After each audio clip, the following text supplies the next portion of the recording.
Good evening, everybody. Welcome to this evening episode of Pursue 8D Nephropathology, and we are streaming live from JIPMER Puducherry via Kolkata.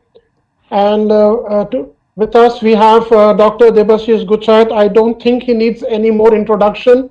He's now a big name in nephropathology with more than 900 people watching his video across the globe. But just for this basic introduction, Dr. Debasis Gochhait is an MD from Cuttack, a senior resident from PGI Chandigarh, and he's also done his PDCC nephropathology from PGI Chandigarh. Presently, he's an associate professor in pathology in JIPMER Puducherry, and he has more than 90 publications in index national and international journals, and he understands nephropathology very well. And today he shall be talking about crescentic glomerular disease.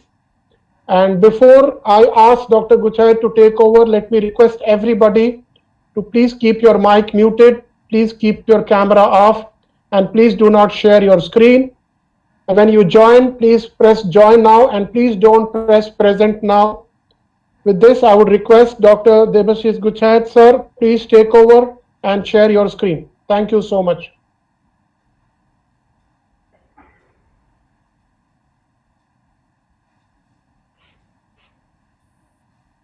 Just press present now, your entire screen.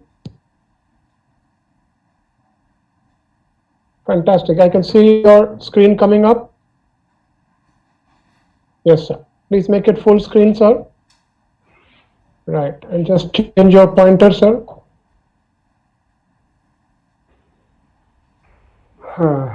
Please take over. Thank you so much. Thank you, sir. Thank you, sir. Thank you so much for the nice introduction.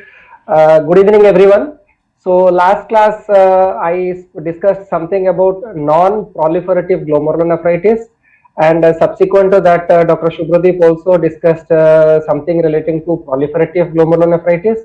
And today we will be going ahead with crescentic glomerulonephritis. So today we will be talking about glomerulonephritis.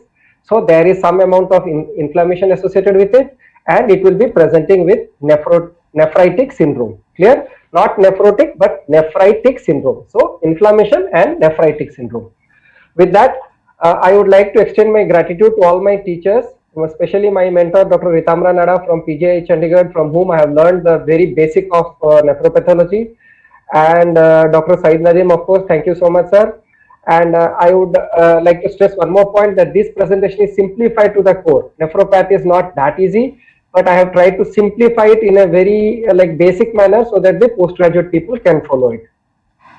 So we will start with a case like this. So something everybody can appreciate that this looks like a normal glomerulus, right? This looks like a normal glomerulus, and this looks like a proliferative glomerulus. Okay, so here we can make out this is the tuft, and here we can make out some proliferation is there, cells, round cells with clear cytoplasm, quite a bit of proliferation. So this we can say is a crescent in a glomerulus. So this is a proliferative crescent in a glomerulus. Now this is a morphological diagnosis that this is a proliferative glomerulus with a crescent, but until and unless we see the immunofluorescence, we cannot be 100% sure what is the exact disease. Okay, so when we go ahead with the IF, the same pattern can show us three different IF morphology. Like you can see, this is very well appreciated granular pattern, and it is in the membrane, very nice granular membrane, mesangium little bit, and predominantly in the membranes, and it is very thick granular. Second pattern with the same morphology can have a second pattern, that is linear pattern. This is, you can appreciate, this is granular and this is linear for the residents. So here it is very nice thin linear on the membrane. The same morphology can present with the third type, that is very faint to negative staining. Very faint to negative staining. Okay, so now all these morphology can present with this, all these three type of IF, and all the diagnoses are different. So I will leave it here. I will take the class. Subsequent to it, in the end, a resident should be able to say, with this morphology, if we have this IF, then what will be the disease. Okay, so with that we will start our discussion. So in this content, what we have tried to cover is what is RPGN or RPRF.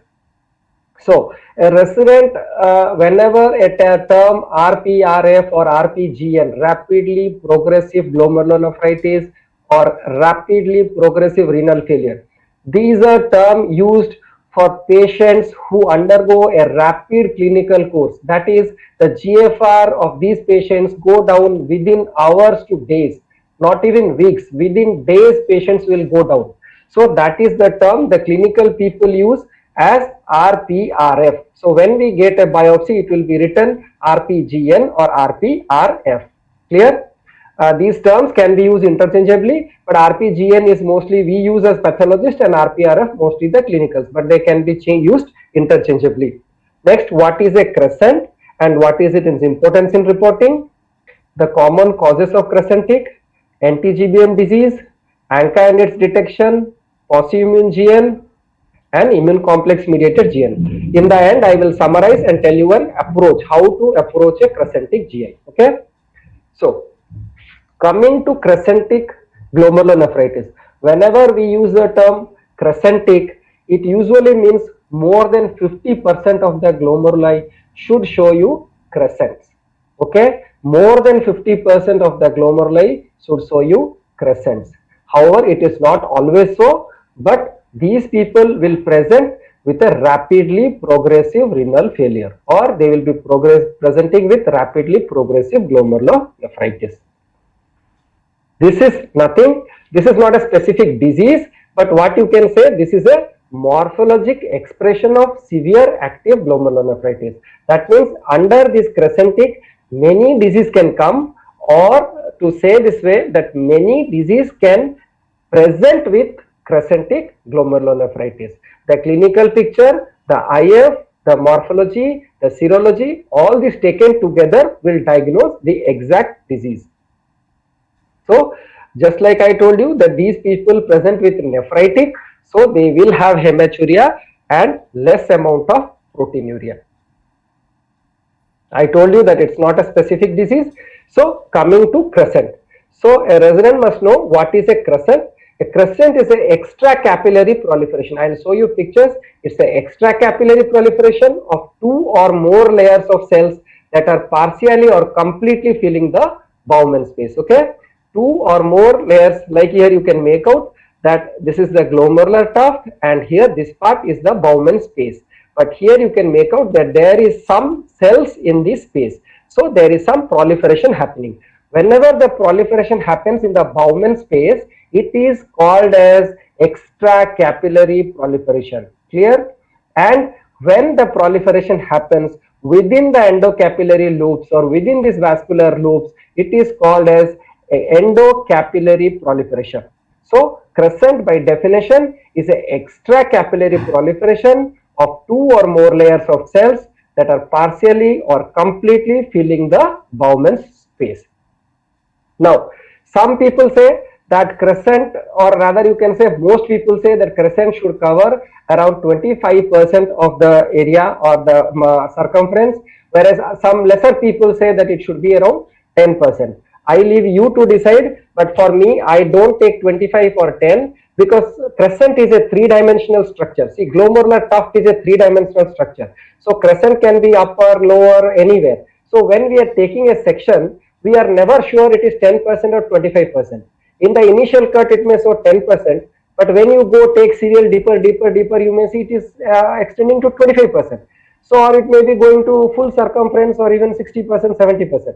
So, 25 or 10 doesn't matter, but any proliferation extracapillary should be taken as a crescent. Now, what constitutes a crescent? Resident should be able to define, it is the parietal epithelial cells. Now, epithelial cells are 2 types. One is the parietal and one is the visceral. The visceral epithelial cells are otherwise called as podocytes. That I will talk later. And here it is the parietal epithelial cells lining the Bowman space. Okay, these are the main proliferation. Then we can have leukocytes, we can have fibrin, which is the main etiology for a crescent. And then when a crescent ages or when there is aging of a crescent, some fibroblasts may come, and that is in the later stages you may have spindled fibroblast going into a fibrocellular crescent. Now, how a crescent is formed? Why I am telling you all this? because when I will be discussing the disease specific, I will not be talking about all this. I will just be telling there is a crescent, right? So how a crescent is formed? So first of all, there is endothelial injury. Now endothelial injury can be because of anything. Endothelial injury can be because of the intrinsic antigens that are present on the kidney, or it may be because of the antigen antibody reaction like in SLE which are circulating and they come and filter, or it can be because of any viruses, antibodies against viruses, it can be because of drugs, it can be because of infections. So many causes. Okay, smoking is one of the important causes of like we will be discussing subsequently. So all these factors lead to endothelial injury. So whenever there is an endothelial injury, the leakage, we have already discussed that the endothelium is a fenestrated endothelium in the glomerular in the capillary loops, and it is surrounded by the basement membrane, and on the outer aspect we have the porocytes. So once the endothelium is injured, there will be leakage of plasma proteins. And once these plasma proteins are like leaking, then it will also be leaking fibrinogen or procoagulant factors, which will be going into the Bowman space. And once this fibrinogen goes into the Bowman space and there is activation of coagulation factors, this fibrinogen will be converted to fibrin, and there will be a cascade of inflammatory cell infiltrate. The details of this theory you can follow from the books. Here I am just telling you how it is formed in brief. Okay, so once this inflammatory cell comes, there the inflammatory cascade extends, and more cytokines are secreted from the inflammatory cells, and they recruit more inflammatory cells. Thus, a crescent is formed. Now, this is a pictorial representation to show you how the crescent is formed. This is a normal glomerular picture, and when there is any endothelial injury, there will be leakage of RBCs, WBCs, everything will leak. Okay, everything will leak. And in addition to that, the plasma proteins will also come here. So once the plasma proteins come here and the inflammatory come here, together they will form the crescent along with the proliferation of the parietal epithelial cells. Here this lining you can appreciate, this is the parietal epithelial cells. And subsequently when they are formed, it can be like this, forming a circumferential, see here one single layer, and here they are proliferating, or you can see more than 2 layers of cells. So this is a cellular crescent. But that's what I was telling you, that 25% or 30% is difficult to decide, because here it is a 3-dimensional. What we are seeing is a 2-dimensional picture, but if you try to imagine, glomerular tuft is a 3-dimensional picture. So the crescent may be antrally, laterally, posteriorly, wherever, somewhere it may be located. So while taking a section, it may or may not be represented properly. Okay, so that is why that percentage does not matter as much. Then as the crescent progresses, what will happen? Some fibrosis will happen. Some fibroblasts come in, and then it goes into a fibrous stage or a fibrocellular. Ultimately, it goes to a fibrous crescent. So, how to identify a crescent? I have already shown you a picture that the proliferation should be predominantly in the extracapillary space. Here we can make out there is proliferation in the extracapillary space, and they are all cells, no spindling. Okay, and the tuft has little increase in cellularity. Whereas if you see this crescent, then here you see again some proliferation in the Bowman space. You can make out these inflammatory cells, some of them are mixed with the thing, and here we can make out some fibrin or necrosis. You cannot say necrosis exactly, but I would prefer the term fibrin here. So fibrin is there and not much proliferation. Okay, so this is again another type of cellular crescent. Coming here in this picture, you can appreciate that here it has become less cellular, more fibrosis, more eosinophilic, more hyalinized. So this area is the capillary tuft, and here what has happened, the crescent has gone into a fibrous stage, or it has become fibrous crescent. Here again you can make out this side only little bit the Bowman's capsule. You can appreciate the Bowman's capsule is not appreciable much of the area. See, this area is not appreciated. So the Bowman's capsule has been breached. And this break in the Bowman's capsule is very nicely appreciated once you do a silver stain. The silver stains nicely highlights this silver rich area. You can see this is the glomerular tuft, whereas this is all the proliferation. It is filling the space, and you see that the break in the, I will come to why this break is important to identify. I will come to it later, but you must know that the Bowman's capsule can be broken in crescentic GN, or whenever there is a crescent, the Bowman may be breached. So You know now what a crescent is, how a crescent is formed, the constituent. Now some important facts about crescents. Okay, crescents are not seen in proliferative glomerulopathy. I told you last class that when we were talking non-proliferative glomerulopathy, the common disease come under non-proliferative glomerulopathy are minimal change disease, FSGS, MGN, diabetic, amyloidosis, and all these diseases don't show you a crescent usually, but they can be associated with other disease and they can have a crescent if there is a coexisting another disease. So to tell you that in brief, usually we do not encounter crescents in non-proliferative glomerulopathy, and crescents can be seen in all types of proliferative glomerulonephritis. All types, I mean, it can be immune complex, it can be post-immune, it can be anti-GBM. In the immune complex variety of disease, it can be seen in any disease. It just shows that the disease is severe. Crescents, the number of crescent tells you that the disease is severe. If crescents are there, that means it is severe. The percentage and number of crescent may vary from disease to disease, from person to person. Two people have lupus class 4, one may have 30% crescent, the other may have 20% crescent. Or in the present, one patient may present today with 30% crescent, is treated, and subsequently after say 2 years again has a recurrence, may present with 10% crescent. So the percent number and percentage of crescents will vary with disease. And exactly I have told you before that when the crescents are more than 50%, usually we prefer to use the term crescentic GN. Crescentic GN term is used when the crescents are more than 50%. That is believed by most people, but some people say even when that they are like 30% or 40%, crescents can still be reported in the bottom line. So crescent, one more reason why I tell you crescent is an emergency for a clinician and a pathologist is whenever there is a history of RPGN, these patients have a very rapid downhill course. So a pathologist needs to be on his toes to give out an early report, and the clinician should be eager enough to treat the patient as early as possible to get the best results for these patients. Now, again I told you why these crescents matter, because as per this medicine update from where I have taken this, they say, and in most books you can find it, that crescents in more than 80% of the glomeruli always confer a poor prognosis to therapy.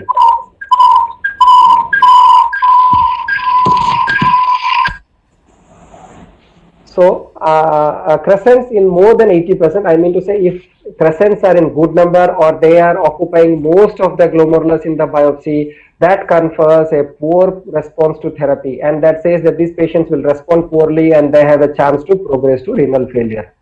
Whereas crescents in less than 50% glomeruli, they behave better, and if they are treated, they have a chance of remission if the treatment is given very early. Okay, and patients with less than 10% are not called crescentic and they have excellent prognosis.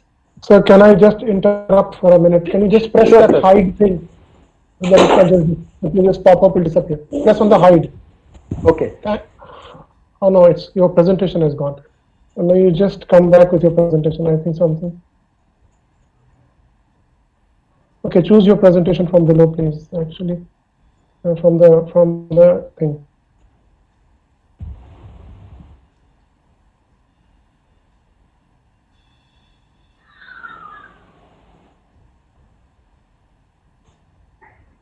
Sorry for interrupting.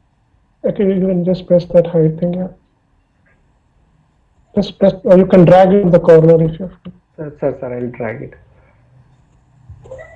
Okay, so coming to the stages, sorry for the interruption. So now coming to the stages, a different type of crescents. Already I have told you the different type of crescents we can see. So initially there will be cellular crescents when you can have necrosis, fibrin. In this picture it is not there, but in other pictures I will show you it will be necrosis, fibrin, and the crescent will be very cellular. Here you can identify each and every cell.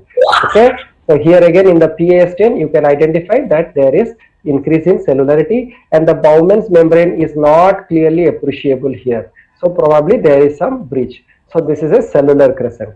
Now when the crescent progresses, you can call it a fibrocellular. In this you can see there is fibrosis, spindling of the cells is very nicely seen. So, and here Bowman's again you can appreciate, like I said, here you are visible, and this side as you go this side the Bowman's is not visible in this region. So again there is a breach in the Bowman's capsule. Okay, so this is a fibrocellular crescent, and if you can appreciate below, there is endocap proliferation also.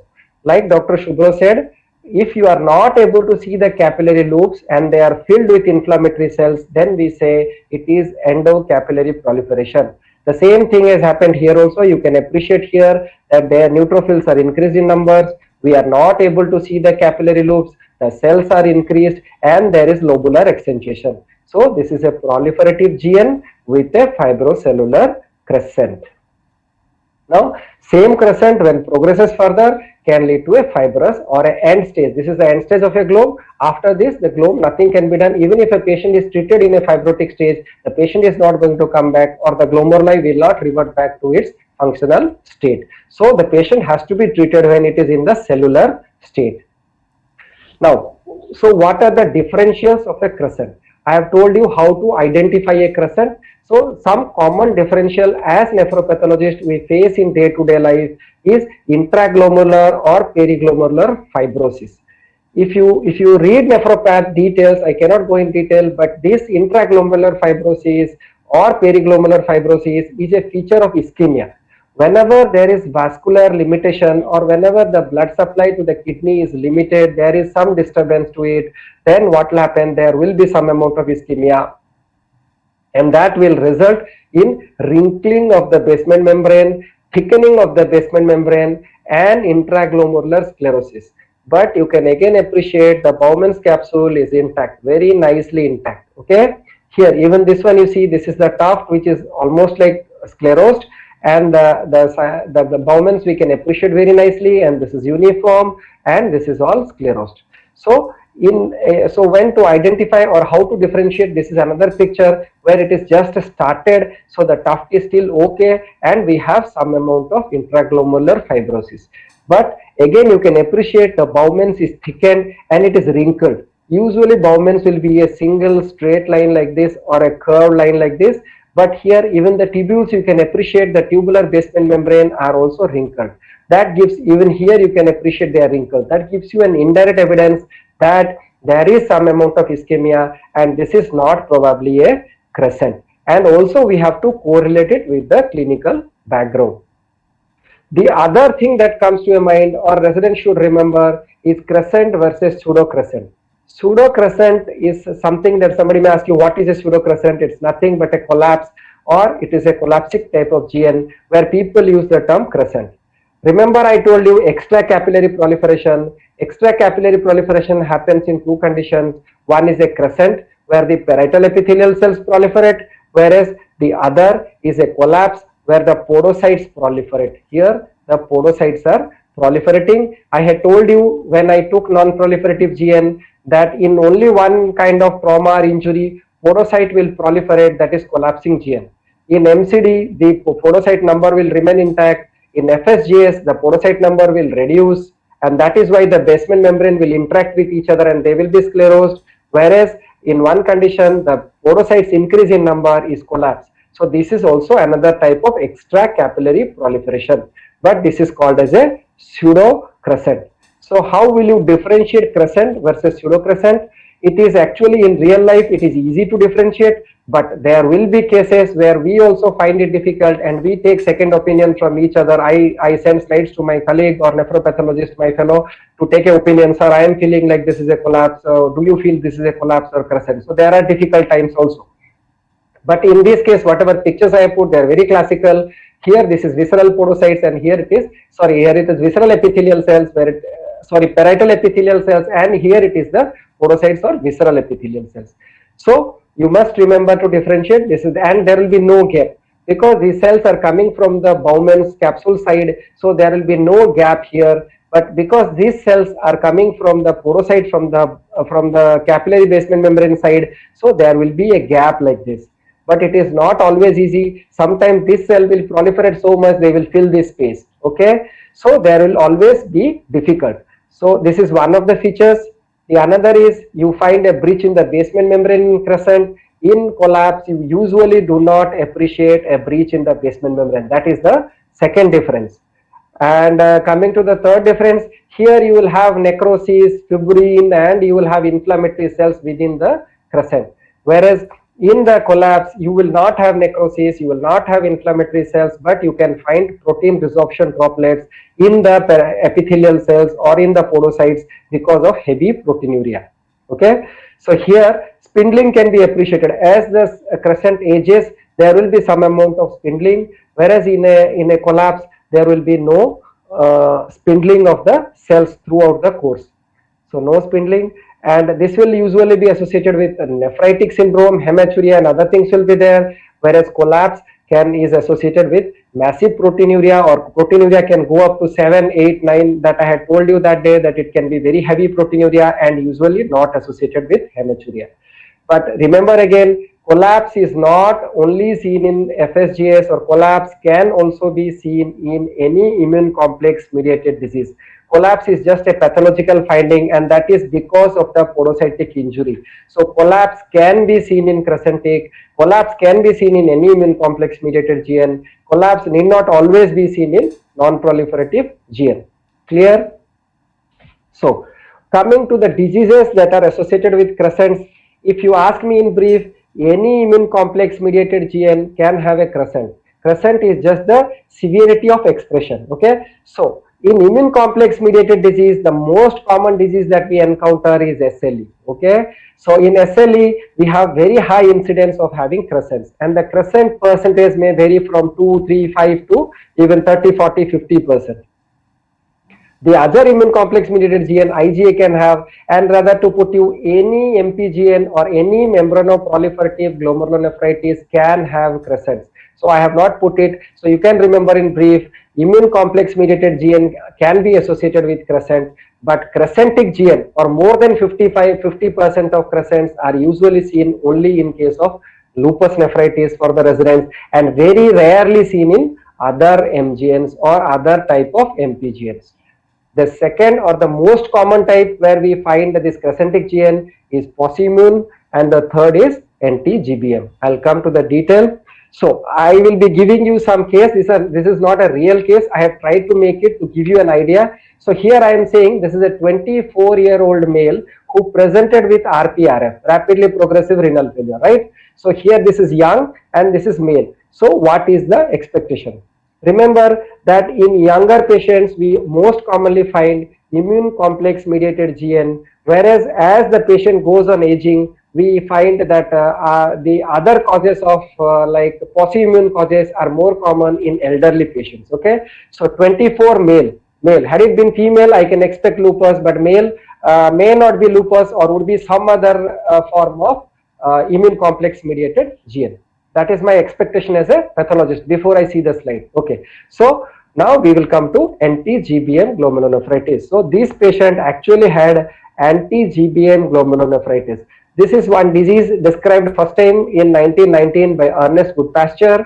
So you must know the theory of it. I won't go too much of theory of it. This is also called as pulmonary renal syndrome, because along with the kidney manifestation, many percentage or a good percentage of patients can have pulmonary manifestation, because this antibody which is against the alpha 3 chain or against alpha 5, this alpha 3 is very, very common. This same type of abnormality is also seen in the basement membrane of pulmonary vessels. Okay, so once antibodies are formed against this, these antibodies will bind in the kidney as well as they will bind in the pulmonary vasculature. So they will cause damage to the basement membrane in the kidney as well as the basement membrane in the pulmonary circulation. Okay, so here what happens, these antibodies are actually present, or these are, you can say, in situ antigens, and the antibodies is there in the blood. So while circulation, there is antigen antibody reaction,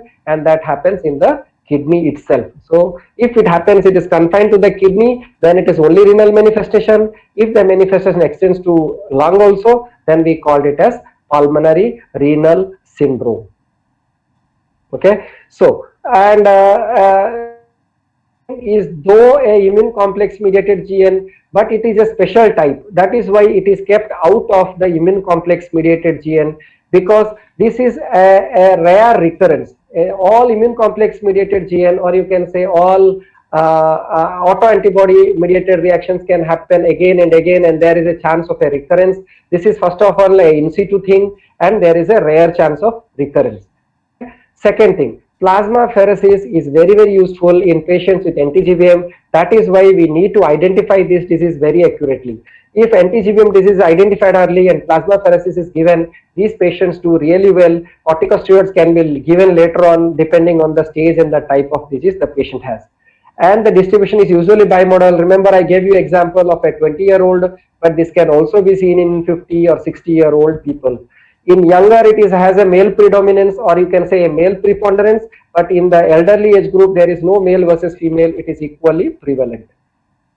So, coming to histopathology, I told you that all RPRF or all crescentic GN will have fibrinoid necrosis. I will be coming repeatedly through this. Fibrinoid necrosis, crescent formation will be seen in majority of the glomeruli.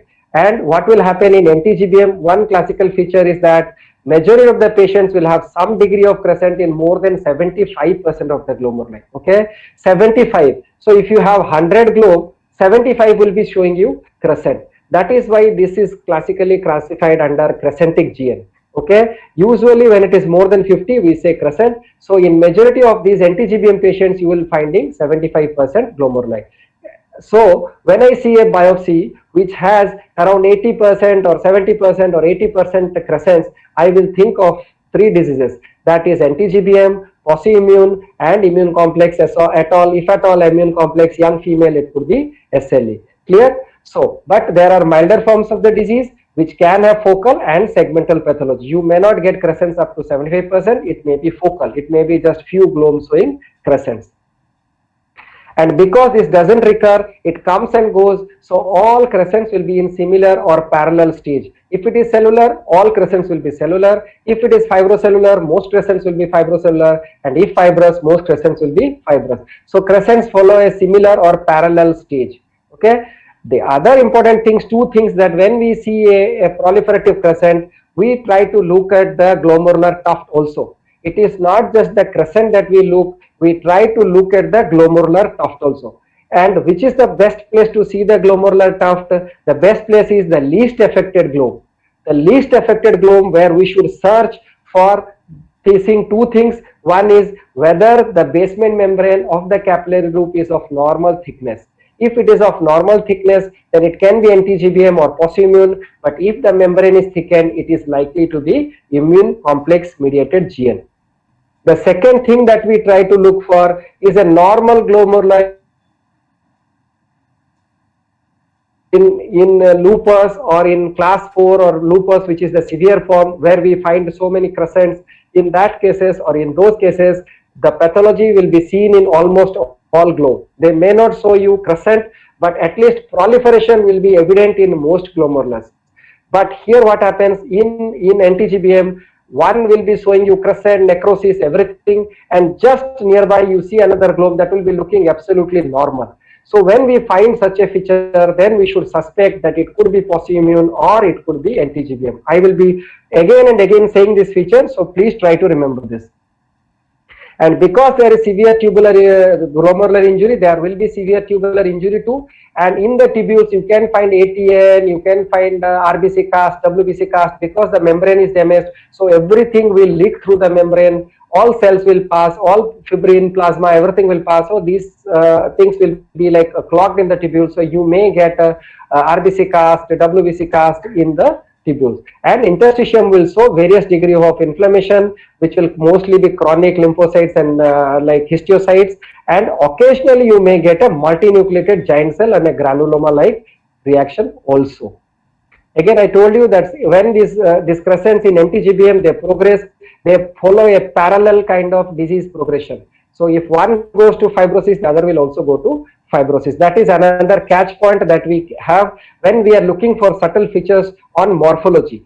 See, on morphology, when we are trying to differentiate these are the features that will help us, but we have IF, we have EM to help us further. So To show you here, again, I told you should always look for the changes here. Like you can see, there is fibrin. This globe I had shown you picture again previously. There is inflammation. There is a crescent. There is a breach in the Bowman. So this is a nice crescent, and there is some amount of fibrin. This is another cellular crescent, and the glomerular tuft doesn't show much proliferation here. In case the membrane also, if you appreciate, there is no much thickening of the membrane, and this is fibrosis in the end stage. So this is a membranoproliferative pattern, we can say. Here no membrane, in this we cannot say exactly membranoproliferative pattern, but this is a RPRF kind of thing, where we have crescent, which is the proliferating thing, but we will not find too much of proliferation in this. I think this is wrongly, I have by mistake this has come here. MPGN should not come here, okay? So because we are not having endocap proliferation and no basement membrane thickening, so an MPGN pattern should not come here. It is only a crescentic pattern, okay? So once we have a diagnosis on light microscopy, then we see upon the IF here, if it is an anti-GBM disease, you will have linear positivity for IgG, kappa lambda, same linear, nice, bright positivity in throughout. There will be no mesangial, it is only. Sometimes you can find it also in the TBM or tubular basement membrane. The other thing that you must remember is diabetic nephropathy, that I told you in my first class, that it can have linear accentuation with IgG, but that will not be as bright as this. That will just be little bright, and you don't find crescents in diabetic. So you have to correlate other things. Kappa lambda will not show you a linear staining. Here it will be 3 plus IgG, kappa lambda, all will nice be linear staining. Whereas in diabetic, only IgG will show you some linear accentuation. So after all, EM is usually not required. However, if you perform a EM, the membrane doesn't show any deposits. The subendothelial side, you can see there is little bit of injury. It is not looking very good. And here the subporocyte, not much of damage, and it is looking okay with little effacement here and there. So that was about anti-GBM. That will have lot of crescents. Again, now we come to another condition where I am talking about a 60-year-old male with RPRF. There I gave you example of 20. Here I am giving you a history of 60-year-old male with RPRF. Clear? So we'll go. What are you expecting? So 60-year male means, I told you, when it is RPRF, usually we will expect vasculitis as one of the etiology, whether it is male or female. So Pauciimmune crescentic GN. Why it is called Pauciimmune? Because here there will be no immune complex. I will come to that later, and crescents are there. So it is called as Pauciimmune crescentic glomerulonephritis. It is also otherwise called as ANCA crescentic glomerulonephritis or ANCA associated glomerulonephritis. This is another condition where you will have pulmonary renal vasculitis syndrome. Remember, there in anti-GBM also you can have pulmonary renal. In Pauciimmune also you can have pulmonary renal, and also in SLE or in immune complex mediated, especially in SLE, you can have pulmonary vasculitis as well as kidney vasculitis. So all these three conditions will have some amount of pulmonary involvement along with kidney involvement. That pulmonary involvement part may be of good effect, or it may be easily diagnosed or manifest, whereas in some cases it may not manifest clinically and may be of milder form. Here you don't find anti-GBM bodies or immune complex. However, in more than 80 to 90% patients you will have ANCA, ANCA.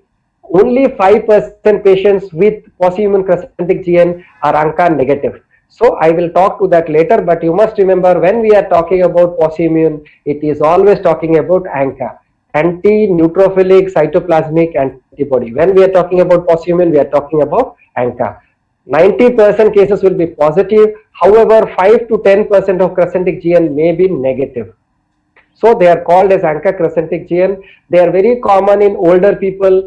80% of the people are beyond 60 years of age. This is as per Hepitzel book I am saying. 80% of the people are beyond 60 years. So beyond 60 years, RPRF means you must have, before you see the biopsy, you must have Pauciimmune crescentic GN as one of your differentials. So clinical presentation, I told you again, RPGN like pattern. And remember, 75% may manifest with cutaneous vasculitis. So anti-GBM will have crescent without any clinical feature of vasculitis, whereas ANCA-associated crescentic or post-human crescentic will have crescents and some amount of vasculitis. So this is a catch point. If a patient has cutaneous vasculitis like palpable purpura, nodules, if these things are manifested, then we will think, and a crescentic GN, we will think that this patient is likely to be a ANCA-associated crescentic GN and not a MTGBM. Also, you know, because the small vessels supply the vessels, the small vessels supply the nerves, and in small vessel vasculitis, the vessels are damaged, so there will be some amount of neuropathy and peripheral pain, which is also a feature in GPA. GPA means granulomatosis polyangiitis, whereas MPA means microscopic polyangiitis, okay, and 70% of Chugh-Strauss syndrome. So you can have kidney manifestation, you can have vasculitis, you can have peripheral nephropathy. Also, you can have pulmonary manifestation because lung has lot of small capillaries and blood vessels. So whenever there is a vasculitis in the kidney, there can also be some amount of vasculitis in the lung. So anti-GBM will have only lung and kidney manifestation, whereas ANCA will have lung and kidney manifestation. Along with it, you can have peripheral neuropathy and this vasculitis, cutaneous palpable purpura, which will be a clinically very important point, which will give us some clues for ANCA related GN. And of course, in Chugh-Strauss, you can have history of asthma, severe allergic bronchitis, or peripheral blood eosinophilia. This is also one more feature that will help us. So, post-immune, I told you that they can be limited to the kidney. When they are limited to the kidney, it is called renal limited vasculitis or RLV, or they can also have a systemic vasculitis. Within 75% cases of these ANCA-associated vasculitis, you can have peripheral manifestations, and that will be a really good catch point for us to think that it is a ANCA-related GN. So, the three small vessel vasculitis what we are talking about. Remember, the resident should always remember that when we are talking about vasculitis in the kidney, big vessel vasculitis can also happen because renal artery, bigger arteries are also there. Whereas when we are talking about ANCA related vasculitis, it is only the small vessel vasculitis that we are talking about. And when we talk small vessel vasculitis, the most common is microscopic polyangiitis or MPA. The next most comes, and it is associated with MPO ANCA. The next comes is granulomatous polyangiitis or GPA, and that was previously called as Wegener, and now this is associated with PR3 ANCA. The other third is Chugh-Strauss, which is little less likely, and up to 50% of Chugh-Strauss syndrome are associated with MPO ANCA. So you can remember microscopic polyangiitis and Chugh-Strauss are MPO ANCA, and whereas GPA is PR3 ANCA or you can 3C ANCA. Now, again, the glomerular finding will be the same. You will have no proliferation. Why I am saying no proliferation? Because you can see the capillary loops here. So there is no proliferation and there is a crescent. This is a cellular crescent, though the Bowman's membrane looks very normal. And you can see the Bowman's membrane is thin here. Whereas in compared to intraglomerular fibrosis and all, I told you that Bowman's membrane will be wrinkled and fibrosed. Okay. So this is a cellular crescent without any proliferation in the tuft. Next, again, this again I have shown you previously. Here also you can make out the capillary loops are seen here. So this also doesn't show you much proliferation. In the MT, you can make out, this is nice fistinophilic material or red color appearing in MT is fibrin. So you can appreciate the fibrin. Some necrosis, it is not evident here, but in other cases it may be there. Here you can appreciate here the single layer of parietal epithelial cells, which has proliferated here to multiple layers. Here you can make a single layer, which has proliferated to multiple layer here, and the capillary loops we can see. So we can say there is not much of proliferation. The tubules are showing some changes of ATN or acute tubular injury. Again, here you can, in this picture you can see the tuft are not showing much of proliferation. Here there is little bit of fibrin, and you can make out the Bowman's capsule is breached or broken here and there, and you can appreciate giant cells. When we find giant cells along with this in a glomeruli, we call it as granulomatous glomerulitis. Granulomatous glomerulitis. We have histiocytes, we have giant cells, and the Bowman's capsule is breached. There is a crescent and the proliferation not much in the tuft. So this is granulomatous glomerulitis. And when all this progresses to a chronic stage, we will have what is called as fibrous crescent, and once this happens, this is almost like the end stage of the glome or the kidney. Okay, so The another feature that we always need to look at when we are suspecting ANCA related vasculitis is to look carefully at the vessels, because this will help us to differentiate NTGBM versus ANCA in light microscopy. If vessels will show you vasculitis like this, where you have fibrin in the wall, the inflammatory cells are going transmural, and this globe you see doesn't look too abnormal. There is no crescent though, it is looking like a normal globe. So I told you previously, when you have vasculitis like this and you have a normal globe like this close to it, we will think morphologically, we will think that this is likely to be a ANCA associated or ANCA related glomerular nephritis. The same cutting, you can say, these pictures I have taken from Hepinstall because these are very classical. I don't have, in my practice, I don't have so classical pictures to show you. This is the demonstration purpose. You can appreciate the fibrin in the wall, the normal gloom, and again these vessels, and in the interstitial area also you have some fibrin and the perivascular inflammation. You can appreciate the inflammatory cells here everywhere. So this is another one. Again, I told you this is a little bigger vessel where everything is like gone, destroyed, macrophages, inflammatory cell, maybe a giant cell here and there, and you see a normal looking globe. Okay, normal looking globe. So that should give you a clue that this is more likely to be ANCA and not NTGBM or SLE. Again, you can find like this. I have shown you this previously. This is another picture to show you the giant cell formation and fibrin in the center. And when these vessels progress to end stage, even in Mason's trichome stain, you can see the vessel capillary loop is almost gone. The wall was destroyed, but when they resolve or when they are like progressed and the inflammation goes down, they will like this, the lumen will be gone and they will be atretic or they will not be supplying further.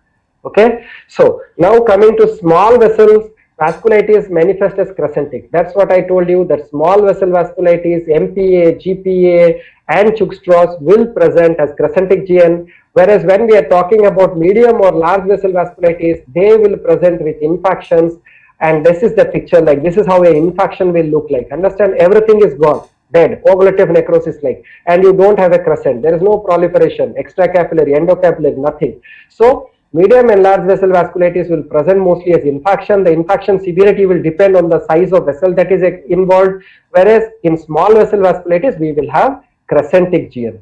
And this is and you can have mostly like whatever it has been observed that patients who have intrarenal vasculitis in ANCA related GN will also have some manifestation of systemic vasculitis. So in the kidney, if we are finding vasculitis, then we can expect the patient will be having some amount of systemic vasculitis manifestations like palpable purpura and some nodules on the skin and other things.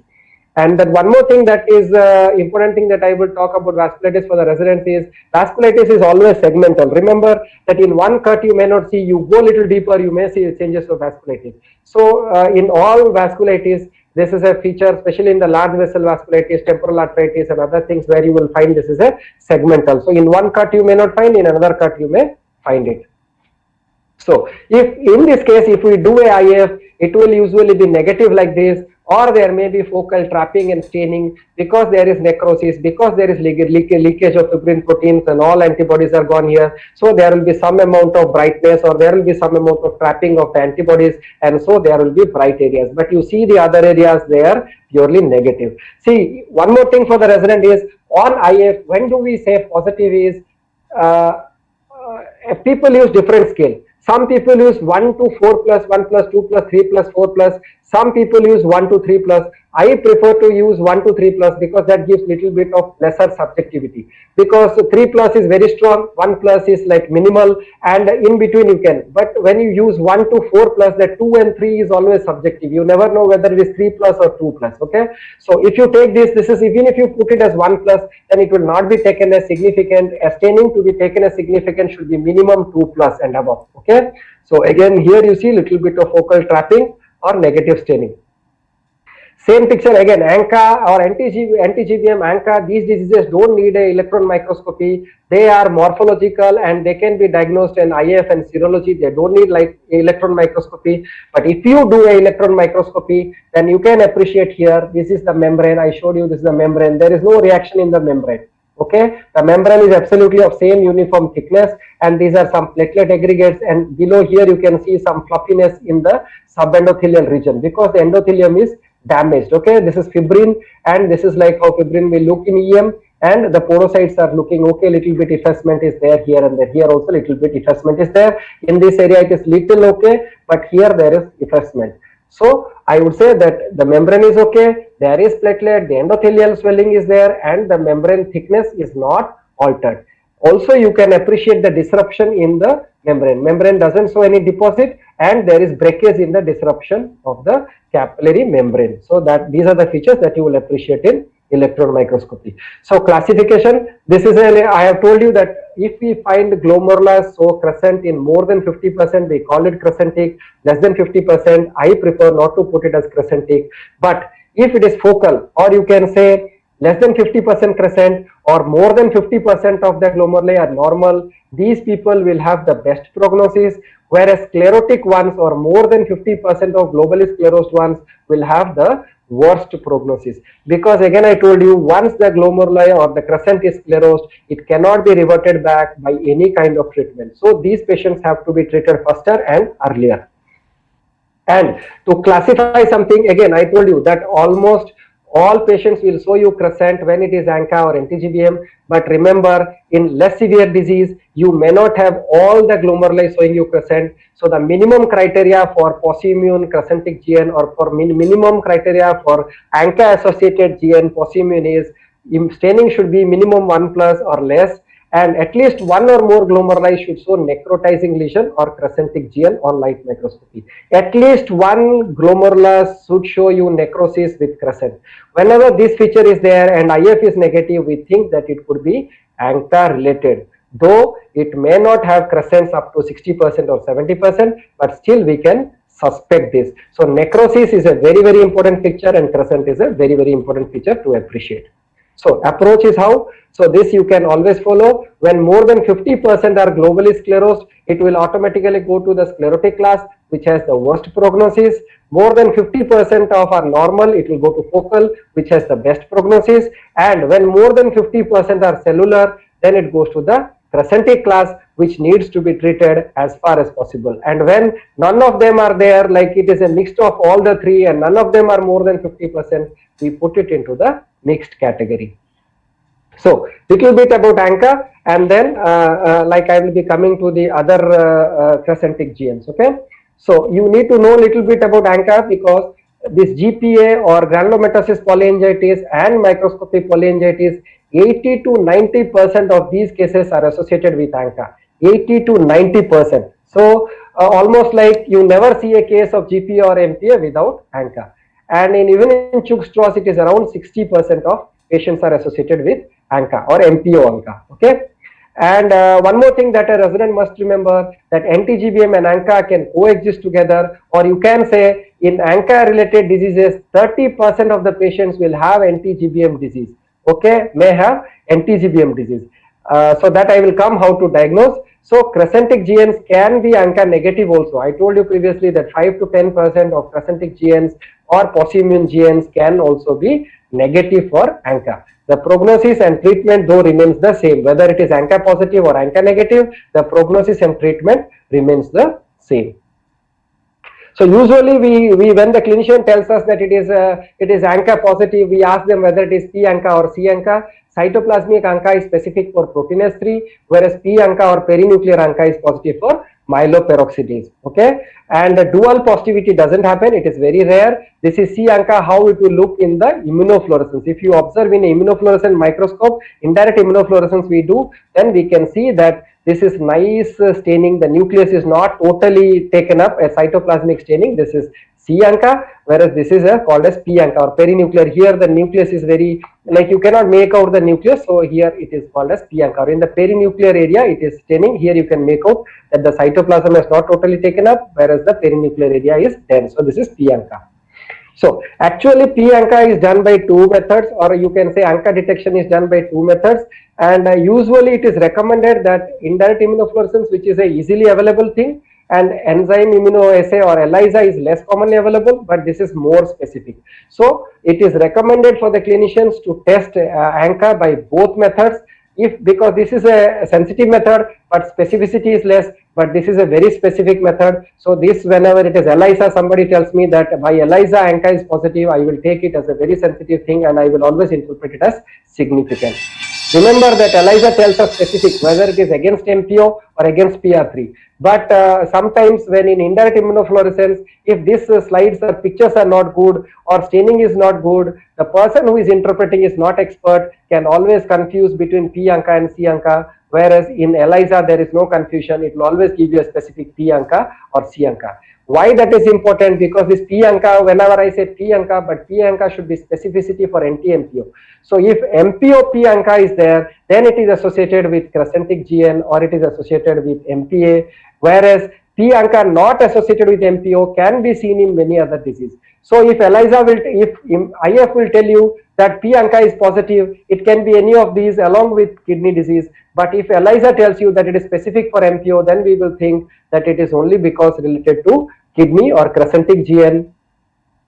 So these are the little bit about P ANCA and C ANCA that you can read and understand. And coming to pathogenesis, this I would like you to listen because you should have, this is a very basically put up, this is simplified to the core. See, neutrophils and monocyte. Again, remember, ANCA means anti-neutrophilic cytoplasmic antibody, but that is present also in the monocytes, but we don't say AMCA, we always use the term ANCA, okay, ANCA, not AMCA. So, neutrophils, and this will be located in the cytoplasm. This MPO and PR3 proteins are located in the cytoplasm. But because of inflammation and infection, what will happen? These PR3 and MPO will come to the surface of the neutrophils and monocytes. They are translocated to the surface. So, and the patient who has predisposition or has ANCA antibodies, they now have a chance to interact with these MPO and PR3 which are translocated to the surface. So, once they have interaction, there will be degranulation of the neutrophils and monocytes will be activated or macrophages will be activated and there will be a lot of inflammation. So, these inflammation will lead to endothelial damage and macrophage activation. And this macrophage activation once happens or macrophage activation happens through interferon gamma, we know that through Th1 helper that you can read later, they will lead to granuloma formation. That is why in ANCA related vasculitis, we have granuloma as well as we have vasculitis and we have acute inflammation. Now coming to the third and the last case, that is a 23-year-old female with RPRF. So when we are talking about 23 and female, only thing that will come to my mind is related to a immune complex mediated GN or it is likely to be a lupus. The clinical is not told, but still I would think lupus is the first possibility. Remember very briefly that immune complex GNs are very common in younger patients. Lupus, IgA, HSP, post-streptococcal or rather any MPGN, they are more commonly seen in younger patients. Vasculitis may be present, so you have to be careful that lupus, especially lupus nephritis class 4 can have vasculitis. So you have to be careful when you are interpreting with the IF. And in addition to that, immune complex mediated GN can be associated with ANCA also. So you have to be very careful when you are interpreting your biopsy.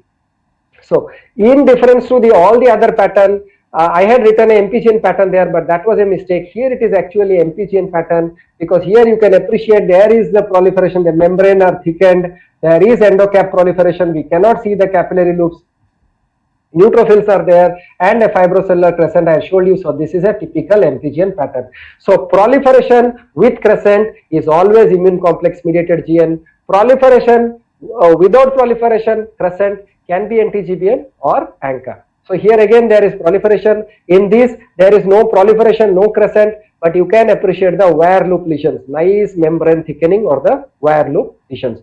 So endocapillary proliferation, fibrocellular crescent and wire loop lesions or membrane thickening. All these features favor that it is likely to be a immune complex mediated GN.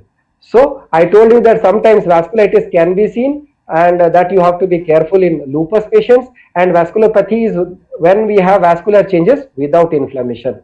So this vasculopathy is a huge thing. You have to read a little bit detail. Everything is out of context here. We cannot discuss everything here. So vasculitis and vasculopathy can be seen in lupus. But when we do a IF, you get this nice granular pattern in the GBM, TBM, mesangium, everywhere you can get this pattern. Here in the TBM you have got a nice pattern, and when we do a electron, this is the GBM, TBM and full house pattern. For the resident, I mean to say full house pattern means when we say it is G, A, M, C3, kappa, lambda, and most importantly C1q is positive, we say it is full house pattern. C1q will be positive in almost all SLE patients. Okay, C1q is positive means it has to be SLE for you. So here you can see the subendothelial deposits in the EM. We can easily diagnose this light microscopy and IF, but if you do a EM, you can appreciate the subendothelial deposits and very minimal subepithelial deposits. The membrane doesn't look too much of thickened here, but the evidence that the subendothelial deposits are very nicely evident.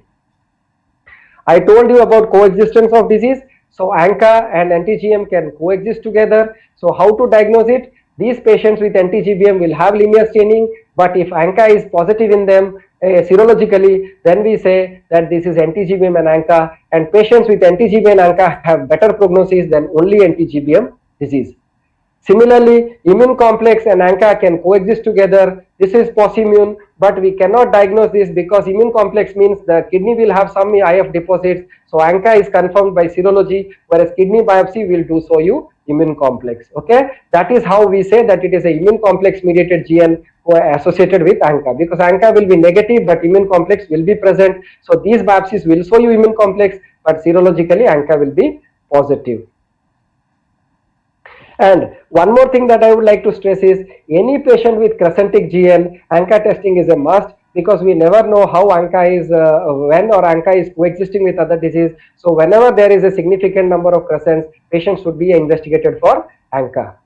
So to come to my last two slides, very important, clues to differentiate. See, they are not universally applicable, but I find them really helpful. Whenever I see a kidney biopsy, I always keep these points in my mind.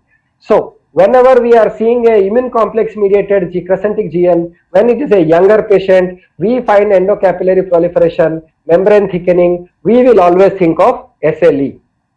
Crescents can go up to 50%, but crescents in SLE patients do not go up to 80 and 90 unless they are associated with ANCA or anti-GBM. Remember one more thing, the crescents will be in different stages because SLE or immune complex mediated GNs happen in a waxing and waning phase. So it can come today, it can disappear, again it can come back. So crescents will be in different stages. And IF, we will have granular staining, mostly IgG and G4. This will be granular DIF staining. In SLE, it will be full house. In others, it will be different pattern. And if we do an electron microscopy, it will show you electron dense deposit. So this is about immune complex. I gave you history of elderly in anti-GBM. Anti-GBM can happen in elderly, can happen in young, 20 years as well as 60 years. Here, what is the difference? That almost all glome can have crescent in the same stage. First of all glome will have crescent, almost all, and the crescent will be in a similar stage. Here, different stage, crescent will not go up to 90 to 100%. Okay, no vasculitis and skin manifestation. Here we can have vasculitis and skin manifestation because SLE is known to have vasculitis and skin manifestation. Here IF will be linear and it is mostly IgG1, no EM deposits, no electron microscopic deposits.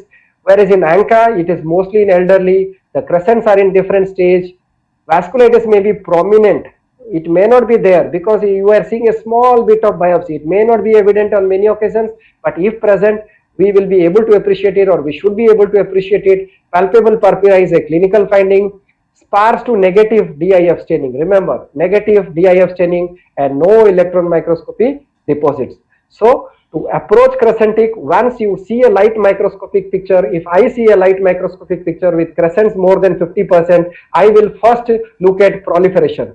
I will try to search for a normal looking glome or a minimally affected glomerulus, and in that I will try to look for proliferation. If there is proliferation, it is likely to be immune complex mediated GN, and so my IF, I will expect my IF to be positive and it will give me granular positive. If C1q is positive with all others or full house, it will be lupus, or if others immune complex mediated according to the pattern of IF staining, I will put it into other category.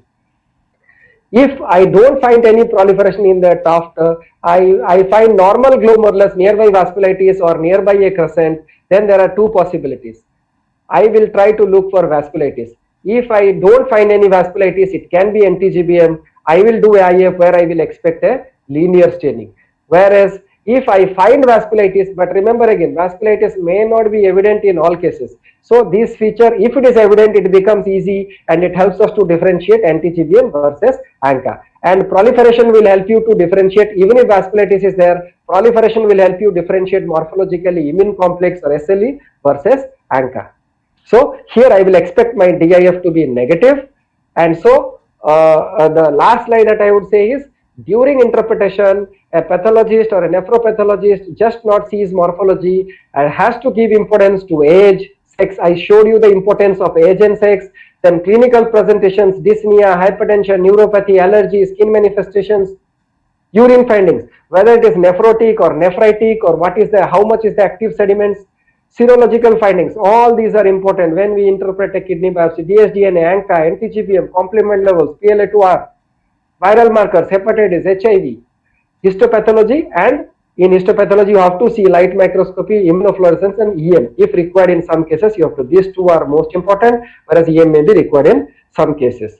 Remember, when we are interpreted, the another important thing is comorbidities and age-related changes has to be accounted, or we have to take them into account. Remember, if I am interpreting a biopsy in a 60-year-old or a 70-year-old patient, I will always be expecting some age-related change. Patient may be having diabetes, patient may be having hypertension. So in relation to the primary pathology, I will also be looking for age-related changes or changes related to comorbidities. So these are also things that somebody has to take into account. So now I hope the residents are able to answer what is this. So crescent with linear staining is anti-GBM, crescent, or like you can have with proliferation crescent. Granular staining is immune complex mediated GN, most common is SLE. Crescent without proliferation in the tuft and post-immune or negative staining on IF is ANCA associated or anti-GBM staining. That is all. My acknowledgements to my department, my colleagues Dr. Rajesh and Srinivas, and my dear friend Dr. Shubhro. And this is beautiful Puducherry beach. All of you are welcome once the COVID thing is over. I would like to invite you all to Puducherry. Thank you so much. And I can welcome for some questions if somebody is having some doubts. Wonderful. Thank you so much. Excellent presentation. Very nicely put up. Very extensively handled. I would request people in the audience to comment or ask some questions, or they have any queries. Anybody can unmute their mic and question.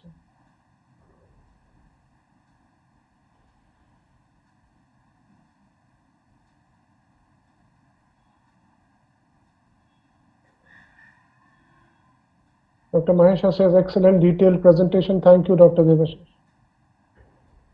Thank you, sir. From Dr. Mahesha. Anybody would like to ask any questions or any clarification? Dr. Syed Nuzhat says, thank you very much for that excellent and wonderful lecture. We have comments from the YouTube thanking you for this wonderful presentation.